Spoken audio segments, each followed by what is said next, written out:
Hello friends, জয় মোহনবাগান। মোহনবাগান ছাড়ছেন আশিক কুরুনিয়ান, তিনি যাচ্ছেন বেঙ্গালুরু এফসিতে। হ্যাঁ, এই নিউজটাই আজ সকাল থেকে চারিদিকে ছড়িয়ে পড়েছে এবং মোহনবাগান সমর্থকরা কিন্তু অনেকটাই হচ্চকিত হয়ে গেছে। কারণ আশিক কুরুনিয়ান লাস্ট বছর কিন্তু তিনি মোহনবাগানে যেইটুকু গেম টাইম পেয়েছিলেন, যেটুকু সময়, তো সেখানে তিনি যথেষ্ট ভালো ফুটবল খেলেছিলেন। তো সেই প্লেয়ার কি মোহনবাগান ছেড়ে দিচ্ছে, এবং তাও বিনা ট্রান্সফার ফিতে। এটাই মোহনবাগান সমর্থকদের এবং আমাদের সবাইকে নাড়িয়ে দিয়ে গেছে। কারণ আশিক কুরুনিয়ান এবছর যদি থাকতেন, লিস্টন কোলাসোর বিকল্প হিসাবে তিনি কিন্তু যথেষ্ট ভালো ফুটবল খেলছিলেন, এমনকি লিস্টন কোলাসোকে তিনি বেঞ্চেও বসিয়ে দিতে পারতেন। তো সেই প্লেয়ার কি হঠাৎ ছেড়ে দেওয়ার কারণ কি? তো কারণ হিসাবে যে বিভিন্ন মানে যে জিনিসগুলো উঠে আসছে সেটা হচ্ছে, এক, আশিক কুরুনিয়ানের সাথে কি কন্ট্রাক্ট ছিল মোহনবাগানের সেটা সম্পূর্ণভাবে জানা যায়নি। যেটা জানা যাচ্ছে, আশিক কুরুনিয়ানের সাথে প্রাথমিকভাবে 2027 সালে অবধি কন্ট্রাক্ট ছিল।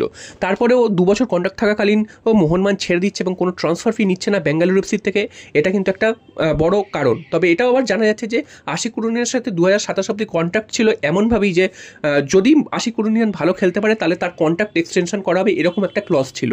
তো সেদিক থেকে দেখতে গেলে মোহনবাগান এবং আশিক কুরুনিয়ানের কন্ট্রাক্টটা কিন্তু 2027 অবধি ছিল। এবং মোহনবাগান যে জিনিসগুলো চেয়েছিল সেইগুলো হয়তো আশিক কুরুনিয়ান মিট করতে পারেনি, তাই জন্য মোহনবাগান হয়তো ছেড়ে দিচ্ছে, এরকমটাও কিন্তু এখন শোনা যাচ্ছে।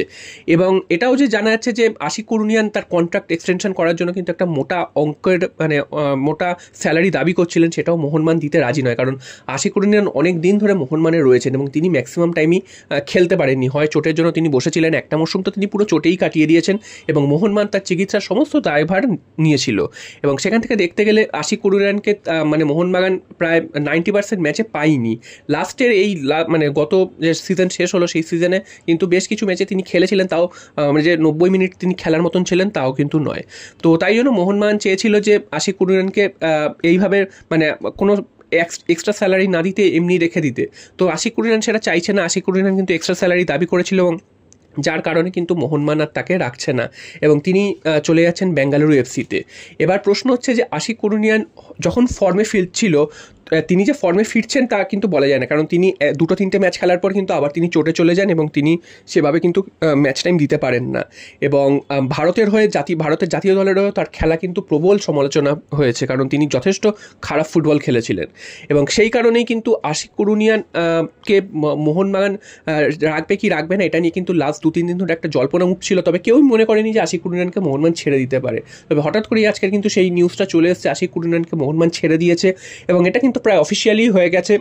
তিনি বেঙ্গালুরু এফসিতে যোগদান করে নিয়েছেন এবং বেঙ্গালুরু এফসির জার্সি গায়ে তাকে দেখা যাবে। এবং বেঙ্গালুরু এফসিতে তিনি যখন যাবেন তিনি অটোমেটিক ফার্স্ট 11-এ চয়েস হবেন, সেটা কিন্তু বলাই যায়। এবং মোহনবাগানে তিনি ফার্স্ট 11-এ চান্স পাচ্ছিলেন না। লিস্টন কোলাসো ছিল, তবে লিস্টন কোলাসোকে কিন্তু শেষের কয়েকটা ম্যাচে আমরা দেখেছি যে লিস্টন কোলাসোর বিকল্প হিসাবে তিনি যথেষ্ট ভালো ফুটবল খেলেছেন। তবে কিছু করার নেই, মোহনবাগান তো মোহনবাগানের মতনই কাজ করবে এবং মোহনবাগান হয়তো এর বিকল্প হিসাবে অন্যান্য প্লেয়ারের দিকেও নজর রাখছে।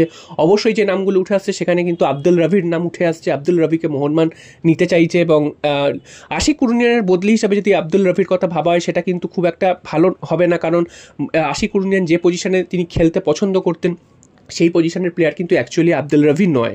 তো ম্যানেজমেন্ট কী চিন্তাভাবনা করছে সেটা বোঝা যাচ্ছে না। তবে মোহনবাগানের কিন্তু বাঁ দিকে অনেকগুলো প্লেয়ার হয়ে গেছিলো, লিস্টন কোলাসো, সুভাশিস বোস, এছাড়াও কিন্তু আশিক কুরুনিয়ান ছিল। মোহনবাগানের ডান দিকের প্লেয়ারের অপশান কিন্তু অনেক কমে গিয়েছিল। সেদিক থেকে মনে করা হচ্ছে মোহনবাগান হয়তো বাঁ দিকের মানে লেফট উইং বা লেফট ব্যাকের প্লেয়ারের অপশান কমিয়ে ডান দিকের রাইট উইং বা রাইট ব্যাকের পজিশনের প্লেয়ারের নেওয়ার দিকে বেশি ঝোঁক দিচ্ছে।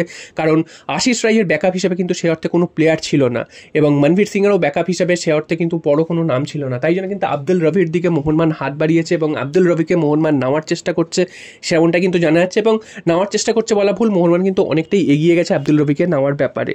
তো আশিক কুরুনিয়ানের ছেড়ে যাওয়াটা কিন্তু মোহনবাগান সমর্থকদের অনেকটা নাড়া দিলেও এটা কিন্তু ভবিষ্যতের জন্য অনেকটাই ভালো ডিসিশন। কারণ যেমনটা প্রথমেই বললাম যে আশিক কুরুনিয়ানের ঠিক নেই তিনি কটা ম্যাচ খেলতে পারবেন, আবার কবে তিনি চোট পাবেন কোনো কিন্তু নিশ্চয়তা নেই।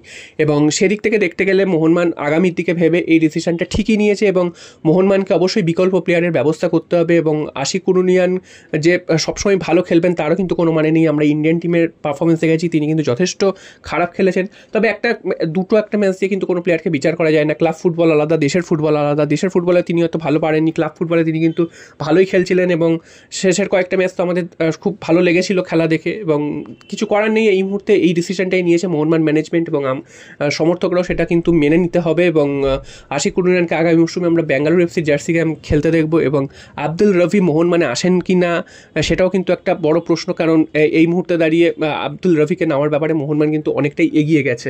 তো দেখা যাক মোহনবাগান এই ট্রান্সফারটা করতে পারে কিনা। তবে ট্রান্সফার মার্কেট খোলা বা ব্যান উঠে যাওয়ার পরে কিন্তু সবথেকে যে খবরটা আছে সেটা কিন্তু মোহনবাগান সমর্থকদের নাড়িয়ে দিয়েছে। অন্যান্য সময় কি হয় দেখি আমরা ইনকামিং দেখি, অর্থাৎ কোনো ভালো প্লেয়ারের সাইনিং দেখি, তো এবার কিন্তু আমরা ডিপার্চার দেখলাম, বড় একজন নাম মোহনবাগান ছেড়ে দিচ্ছে, এটা কিন্তু আমরা দেখলাম।